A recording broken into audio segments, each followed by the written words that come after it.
नमस्कार, लोकमंच न्यूज में आपका स्वागत है। मैं अलका सिंह। बुलेटिन की शुरुआत करते हैं बड़ी खबर से। कोरोना महामारी में एक तरफ लोग जहां हॉस्पिटल में बेड ना मिलने की वजह से परेशान हैं, वहीं दूसरी तरफ नोएडा सेक्टर 71 में शिव शक्ति अपार्टमेंट के बीच में स्थित ग्रीन बेल्ट की जगह पर प्राधिकरण द्वारा प्रस्तावित प्राइवेट अस्पताल का स्थानीय लोग विरोध कर रहे हैं। हॉस्पिटल निर्माण के विरोध में स्थानीय जनता पिछले 11 दिनों से धरने पर बैठी है और अस्पताल को स्थानांतरित करने की मांग कर रही है। लोगों का कहना है कि पूरे इलाके में एक ही ग्रीन बेल्ट है, उसे भी हॉस्पिटल के नाम पर खत्म किया जा रहा है, जबकि इलाके में 2 किलोमीटर के दायरे में 2 से 3 हॉस्पिटल पहले से ही मौजूद हैं। स्थानीय लोग ग्रीन बेल्ट में पार्क की जगह प्राइवेट अस्पताल बनाने की खिलाफत कर रहे हैं। वहीं हॉस्पिटल के खिलाफ पिछले 11 दिनों से लोग धरने पर बैठे हैं। लोगों का कहना है कि अगर उनकी मांगें नहीं मानी गई तो भूख हड़ताल पर बैठेंगे। वहीं स्थिति को देखते हुए मौके पर भारी पुलिस बल भी तैनात किया गया है। आपको बता दें कि नोएडा में सेक्टर 71 में लोग हॉस्पिटल के विरोध में बैठे हुए हैं। लोगों का कहना है कि उनके इलाके में एक ही ग्रीन बेल्ट है, उसको भी अस्पताल के नाम पर ख़त्म किया जा रहा है। लोग अस्पताल के विरोध में 11 दिनों से धरने पर बैठे हैं। प्रशासन से अस्पताल को कहीं और स्थानांतरित करने की मांग कर रहे हैं। लोगों का कहना है कि उनके इलाके में 2-3 हॉस्पिटल पहले से ही हैं। और इस खबर पर ज़्यादा जानकारी के लिए नोएडा से हमारे संवाददाता हरिशंकर लाइव जुड़ चुके हैं। हरिशंकर, लोग प्राइवेट अस्पताल का विरोध कर रहे हैं, क्या कुछ अपडेट है आपके पास? मैं अभी उसी जगह पर खड़ा हूं जहां आप मेरे पीछे देख सकते हैं। काफी संख्या में पीछे लोग धरना कर रहे हैं और ये लगातार 1 महीने से यहाँ धरना कर रहे हैं। हमारे साथ यहाँ पर कुछ समाजवादी पार्टी के कार्यकर्ता भी हैं और आपको बता दें कि ये धरना यहाँ पे हॉस्पिटल को न बनाने मतलब रोकने के लिए किया गया है। आज उसी क्रम में यहाँ पे भारी संख्या में प्रशासन के अधिकारी और पुलिस प्रशासन को लेकर के आई थी। आइए बात करते हैं। यहाँ पर हमारे साथ अभी सपा के कार्यकर्ता है सुनील चौधरी जी। सर, आज यहाँ पे कार्यकर्ता जो आप आए हैं, ये प्रदर्शन जो हो रहा है कितने दिन से कर रहे हैं और क्या आपकी मांग है?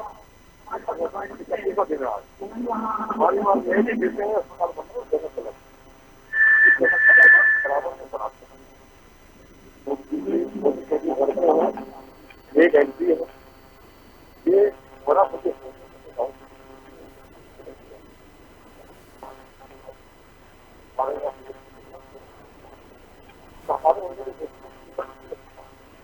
हमारा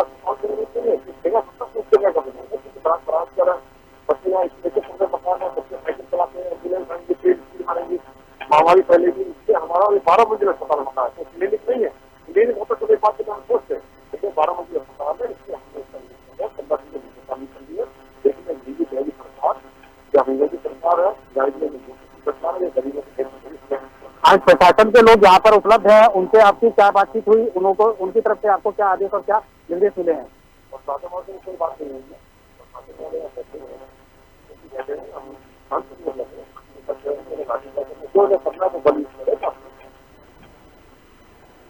जी अलका जी, देखें कि यहाँ पर जो लोग इकट्ठे हैं वो काफी समय से इस प्रदर्शन पे अपना समर्थन दे रहे हैं। साथ ही कुछ महिला भी हैं यहाँ पर और उनके साथ देखें तो आप पीछे जो ये भीड़ देख रही हैं आप पीछे महिलाएं बैठी हुई हैं, कुछ पुरुष भी हैं।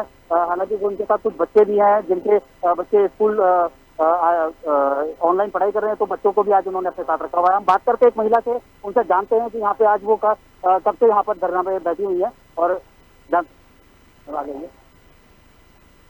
आपका नाम? जी, आप कब से हैं यहाँ पर? आज यहाँ पे आप धरना में आई हैं और किस तरीके का आप लोगों को प्रशासन के द्वारा आदेश मिल रहा है? क्या आपको उनकी तरफ से बातें मिल रही हैं?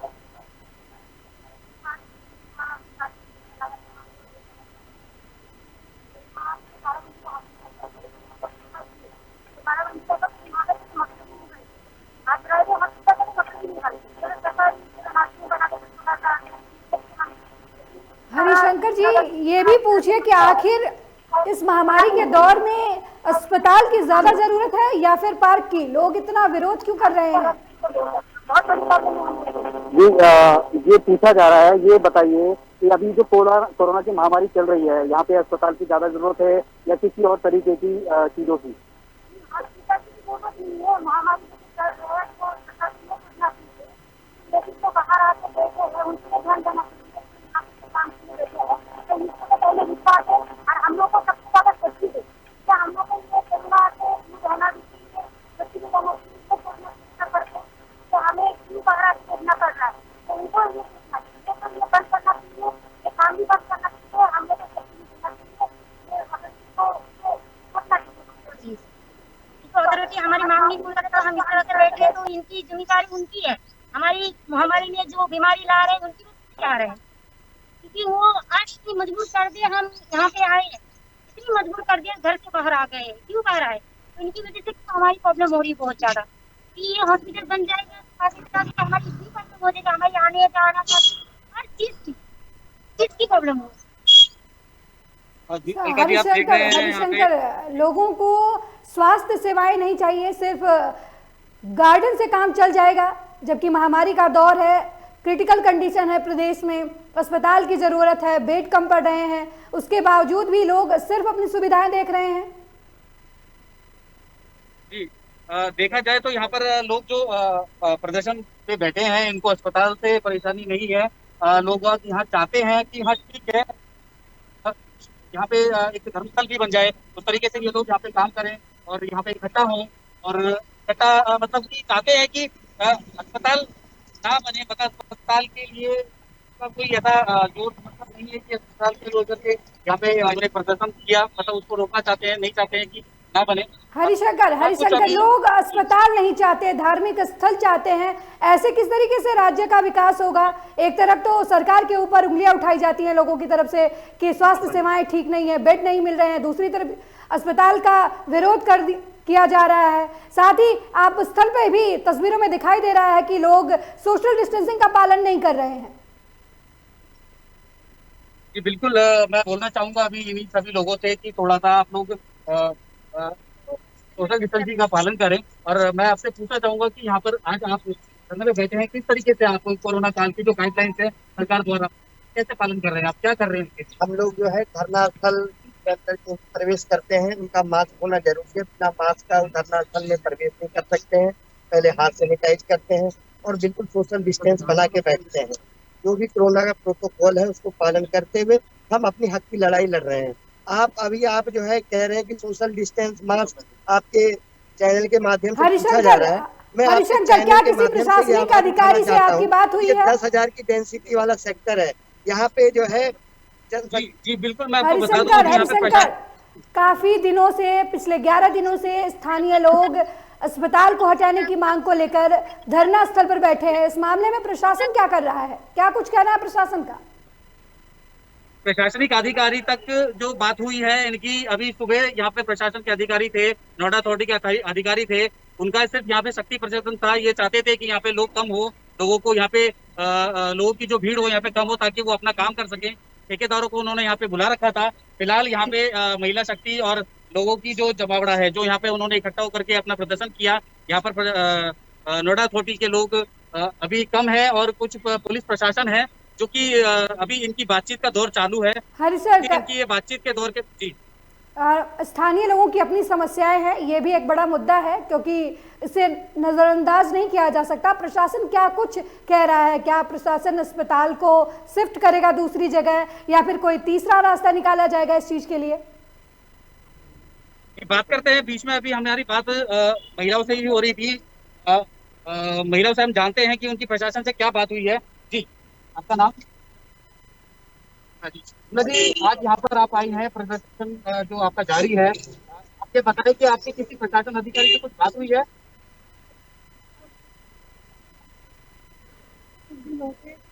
हमारी महिला इतना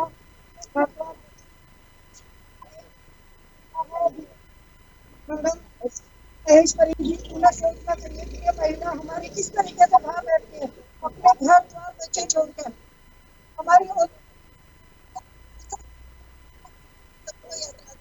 हमें इस जगह से हटाकर कि यहाँ पर एम्बुलेंस लाइन लग जाएगी, मरीजों की लाइन लग जाएगी, क्योंकि यहाँ छोटे छोटे फ्लैट है। इन लोगों का हरिशंकर, प्रशासन एक तरीके से स्थानीय लोगों की समस्याओं को नजरअंदाज कर रहा है। कोई भी अच्छी चीज है कुछ भी बना दो, लेकिन हमें यहाँ एक तरीके से प्रशासन जो है वो स्थानीय लोगों की समस्याओं को नजरअंदाज कर रहा है। लोगों की अपनी समस्याएं हैं, लोग अस्पताल नहीं चाहते। प्रशासन को इस मामले में ध्यान देना चाहिए। हम यहाँ हॉस्पिटल नहीं बनने देंगे।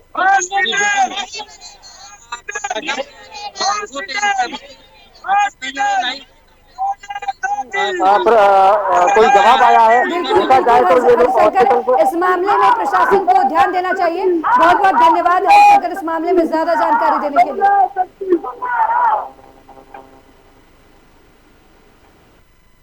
वहीं लखनऊ, बड़ी खबर लखनऊ से है, जहां शाहजहांपुर हादसे को लेकर सीएम ने दुख जताया है। आपको बता दें कि मृतकों के परिजनों के प्रति सीएम ने संवेदना व्यक्त की है। वहीं लखनऊ के मृतकों के परिजनों को 2-2 लाख आर्थिक मदद देने की बात कही है। आपको बता दें कि घायलों का समुचित इलाज उपलब्ध कराने की बात सीएम ने कही है। वहीं सीएम ने डीएम एसपी को मौके पर पहुंचने का भी आदेश दिया है। बड़ी जानकारी आपको लखनऊ से दे रहे हैं, जहां शाहजहांपुर हादसे को लेकर सीएम ने दुख जताया है। वहीं मृतकों के परिजनों के प्रति सीएम ने संवेदना व्यक्त की है। आपको बता दें कि मृतकों के परिजनों को 2-2 लाख की आर्थिक मदद देने की बात कही गई है। वहीं घायलों का समुचित इलाज उपलब्ध कराने का बात सीएम की तरफ से कहा गया है। आपको बता दें कि सीएम ने डीएम एसपी को घटनास्थल पर जाने के आदेश भी दिए हैं।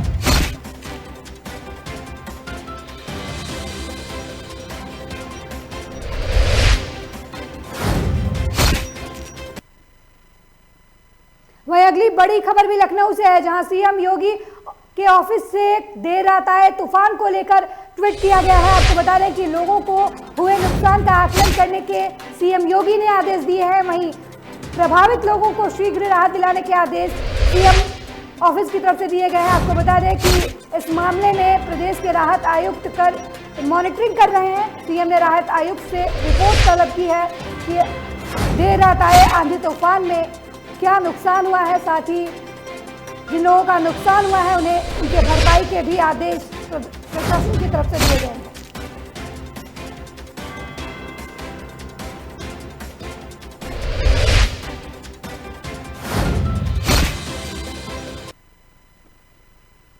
हमीरपुर में कोरोना संक्रमण के दौर में ऑक्सीजन की किल्लत को देखते हुए रिमझिम अस्पताल ने 1 रुपए में ऑक्सीजन सिलेंडर देने की शुरुआत की है। बता दें कि रिमझिम अस्पताल ने खुद अपना कारोबार कम करके इंडस्ट्रियल ऑक्सीजन को मेडिकल ऑक्सीजन में तब्दील कर उसकी सप्लाई शुरू कर दी है, जिससे बिना ऑक्सीजन तड़प रहे रोगियों को राहत मिल सके। और ये सप्लाई कोविड अस्पतालों को हो रही है। वहीं 10 किलो के एक सिलेंडर की कीमत मात्र 1 रुपए बताई जा रही है।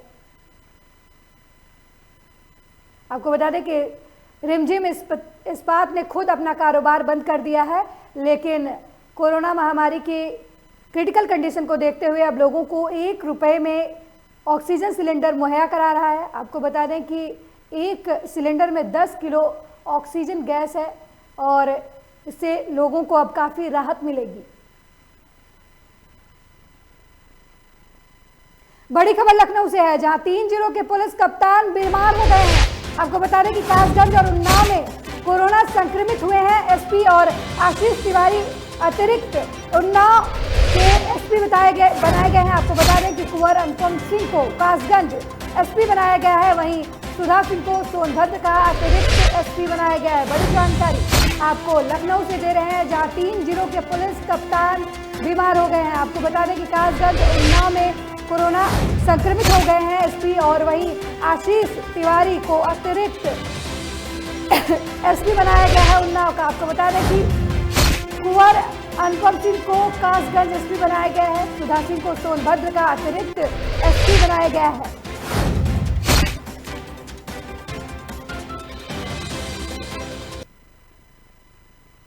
बड़ी खबर लखनऊ से है, जहां रोडवेज अफसरों के खिलाफ कर्मचारियों में रोष दिखा है। आपको बता दें कि कोविड नियमों में लापरवाही से नाराज है कर्मचारियों ने बसों का संचालन अब ठप कर दिया है। वहीं अफसरों के दबाव पर ड्यूटी करने का आरोप लगा रहे हैं बसकर्मी। बड़ी जानकारी आपको लखनऊ से दे रहे हैं, जहां रोडवेज अफसरों के खिलाफ कर्मचारियों ने गुस्सा जाहिर किया है। आपको बता दें कि कोविड नियमों में लापरवाही से नाराज है कर्मचारियों ने अब बसों का संचालन ठप कर दिया है। आपको बता दें कि अफसरों पर दबाव बनाकर ड्यूटी कराने का आरोप बस कर्मचारी लगा रहे हैं।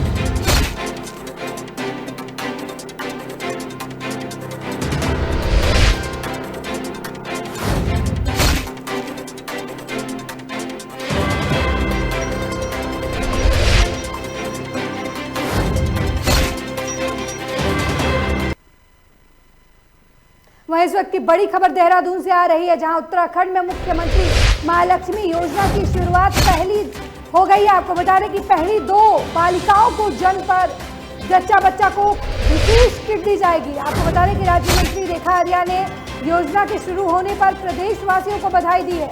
अब योजना का लाभ लेने के लिए उत्तराखंड का स्थायी निवासी होना अनिवार्य है। वहीं आंगनबाड़ी में पंजीकरण होने के बाद ही इस योजना का लाभ मिलेगा। बड़ी जानकारी आपको देहरादून से दे रहे हैं, जहां उत्तराखंड में मुख्यमंत्री महालक्ष्मी योजना की शुरुआत हुई है। आपको बता दें कि पहली 2 बालिकाओं के जन्म पर जच्चा बच्चा को विशेष किट दी जाएगी। साथ ही राज्य मंत्री रेखा आर्या ने योजना के शुरू होने पर प्रदेशवासियों को बधाई दी है। वहीं योजना का लाभ लेने के लिए उत्तराखंड का स्थानीय निवासी होना अनिवार्य है। आपको बता दें कि आंगनबाड़ी में पंजीकरण होने के बाद ही इस योजना का लाभ मिल सकता है। वहीं मसूरी पहुंचे कैबिनेट मंत्री गणेश जोशी ने पत्रकारों से बातचीत में कहा कि प्रदेश सरकार कोरोना नियंत्रण को लेकर लगातार प्रयास कर रही है। उन्होंने कहा कि कोरोना से संक्रमित लोगों की संख्या लगातार बढ़ रही है। ऐसे में लोगों को भी इस महामारी से बचाव को लेकर जागरूक होना होगा और गाइडलाइन का पूरी तरीके से पालन करना होगा, तभी कोरोना वायरस से बचा जा सकता है। यदि हालातों पर सुधार नहीं हुआ तो प्रदेश में लॉकडाउन भी लगाया जा सकता है। उन्होंने बताया कि प्रदेश ही नहीं बल्कि पूरे देश में व्यापार पर व्यापक असर पड़ा है, लेकिन कोरोना से जीतना है तो अपना व्यापार न देखते हुए लोगों की चिंता करना बहुत आवश्यक है। कैबिनेट मंत्री ने माता मंगला का आभार व्यक्त करते हुए कहा कि उन्होंने बेड के अस्पतालों के निर्माण के लिए सहयोग देने की बात कही है।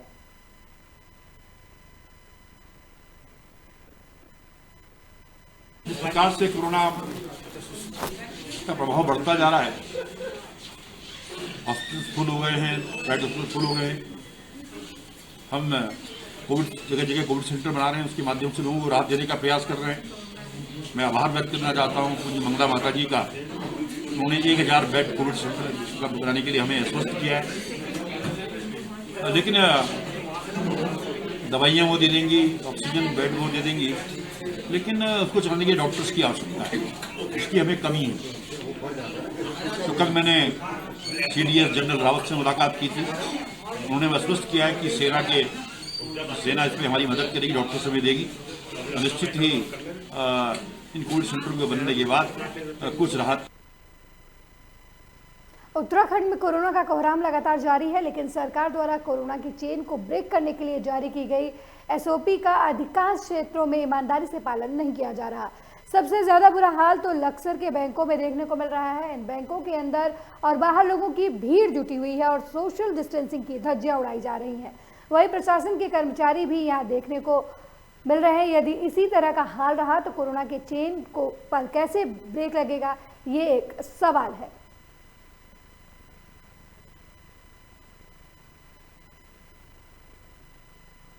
एक तरफ जहां कोरोना के बढ़ते मामलों को लेकर सरकार गंभीर नजर आ रही है, तो वहीं लॉकडाउन के चलते व्यापारियों का धंधा प्रभावित हो रहा है, जिसको लेकर व्यापारियों को भारी परेशानियों का सामना करना पड़ रहा है। इसको लेकर व्यापारियों की मांग है कि या तो लॉकडाउन 2 बजे की जगह 5 बजे तक कर दिया जाए या फिर पूर्ण रूप से लॉकडाउन लगा दिया जाए। व्यापारियों का कहना है कि अभी तक पिछले लॉकडाउन से व्यापार पनप भी नहीं पाया और एक बार फिर से कोरोना महामारी के बढ़ते प्रकोप के कारण लॉकडाउन लगाया गया है। इससे व्यापारी पूरी तरीके से प्रभावित हो रहे हैं। हालांकि डोईवाला व्यापार संघ ने सरकारी गाइडलाइन का पूरी तरीके से पालन करते हुए सरकार से स्कूलों की फीस सहित बिजली पानी के बिल माफ करने की अपील की है। वहीं कुछ व्यापारी खरीदारी करने आ रहे ग्राहकों को मास्क और सैनिटाइजर भी बांट रहे हैं।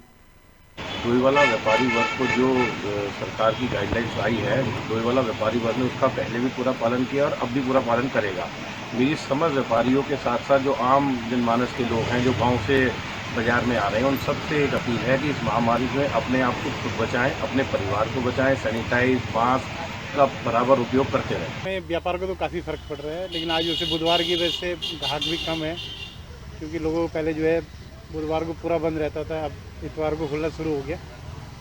और जो 2 बजे तक की जगह अगर 5 बजे तक हो जाए तो व्यापार थोड़ा जो है सही रहेगा। लगातार बढ़ रहे कोरोना संक्रमण के चलते लोग अब यात्रा करने से परहेज कर रहे हैं। आपको बता दें कि दिल्ली में लॉकडाउन का असर उत्तराखंड के नारसन बॉर्डर पर भी दिख रहा है, क्योंकि यहाँ यात्रियों की संख्या काफ़ी कम नजर आ रही है। हालांकि हरिद्वार में महाकुंभ का आयोजन भी हो रहा है, लेकिन श्रद्धालु भी अब कोरोना के डर से हरिद्वार नहीं जा रहे।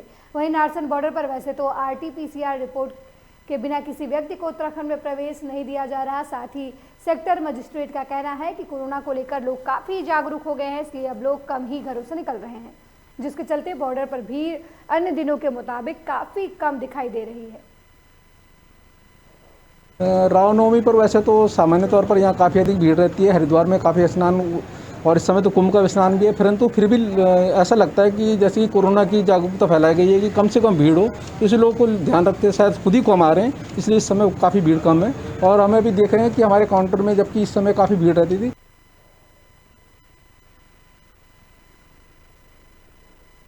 वहीं मसूरी के वुडस्कॉट स्कूल के निकट स्प्रिंग व्यू के पास जंगल में आग लगने से बेशकीमती वन संपदा जलकर नष्ट हो गई।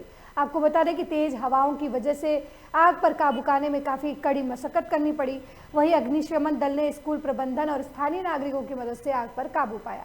आपको बता दें कि इन दिनों मसूरी में आसपास के जंगलों में आग अपना रौद्र रूप धारण किए हुए है, जिसकी वजह से वन संपदा तो नष्ट हो ही रही है, साथ ही जंगल में विचरण करने वाले जानवरों को भी भारी परेशानी हो रही है। बीते 2 दिनों से बारिश होने की वजह से कई जगहों पर लगी आग बुझ गई, लेकिन बुधवार को लगभग 1 बजे करीब वुडस्टॉक स्कूल के पास जंगल में आग लग गई। वहीं अग्निशमन दल के वीरेंद्र बिष्ट ने बताया कि तेज हवाओं के चलते आग पर काबू पाने में काफ़ी परेशानियां आ रही थी, लेकिन कड़ी मशक्कत के बाद आग पर काबू पा लिया गया है और स्थिति अब नियंत्रण में है।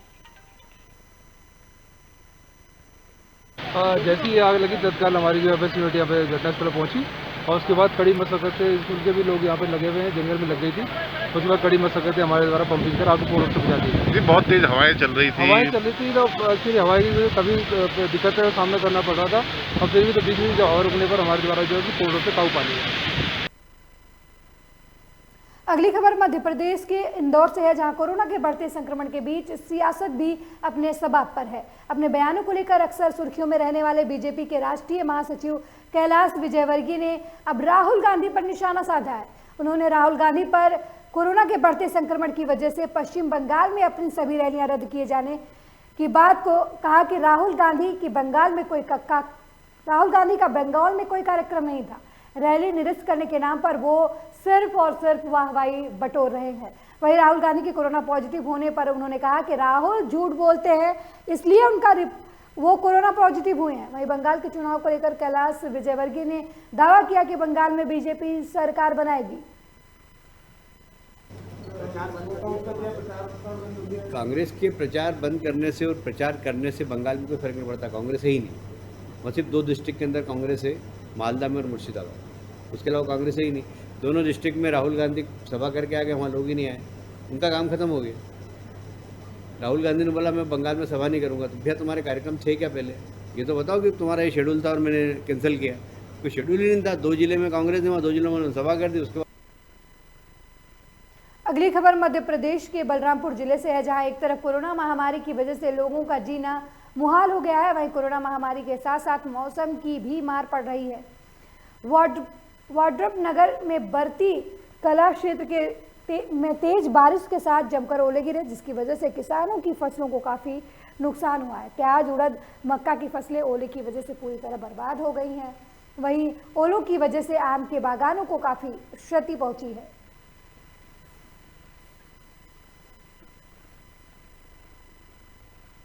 मध्य प्रदेश में कोरोना वायरस के बढ़ते प्रकोप को देखते हुए प्रदेश के मुख्यमंत्री शिवराज सिंह चौहान ने इंदौर में 30 अप्रैल तक जनता कर्फ्यू का आह्वान किया है, जिसके तहत जिला प्रशासन और नगर निगम मुस्तैदी से लोगों को कर्फ्यू का पालन करवाने में जुटा हुआ है। दरअसल इंदौर के रीगल तिहारे पर लगातार बिना मास्क लोग घूम रहे थे। ऐसे लोगों पर पुलिस अब बेहद सख्त है और जो भी लोग बिना मास्क के नजर आ रहे हैं, पुलिस उनका चालान काट रही है।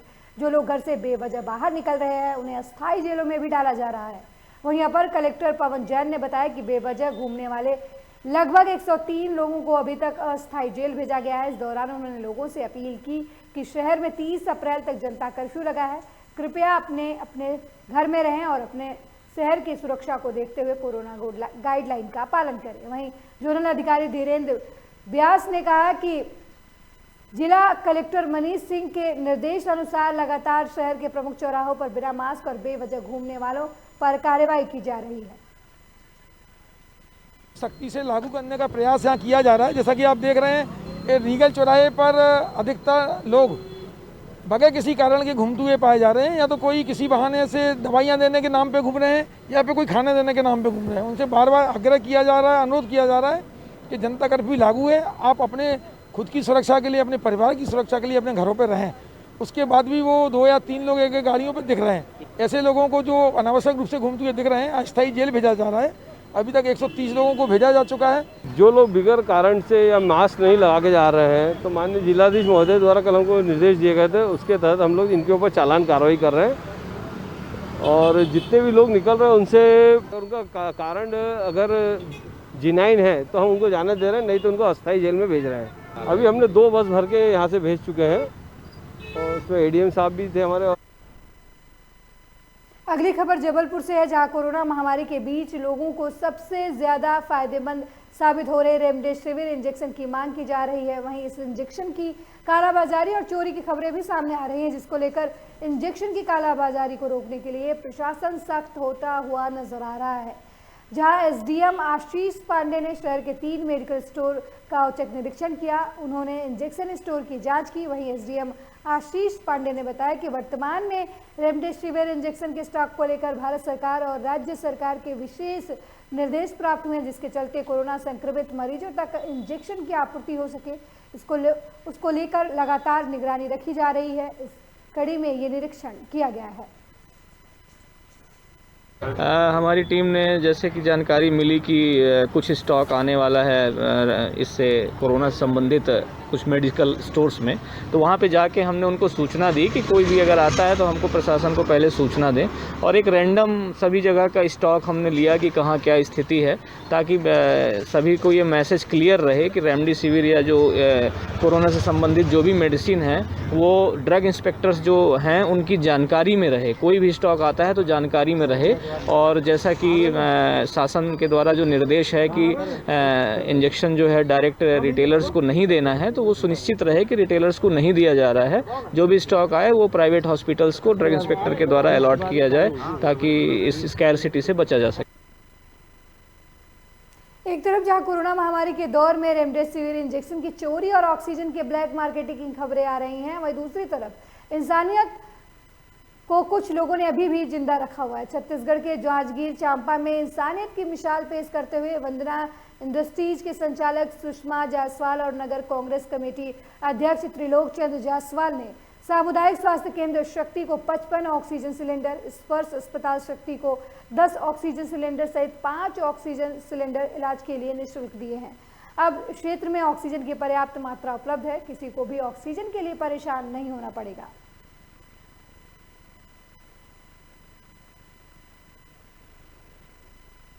इस बुलेटिन में मेरे साथ फिलहाल इतना ही। देश दुनिया की तमाम खबरों के लिए देखते रहिए लोकमंच न्यूज। नमस्कार।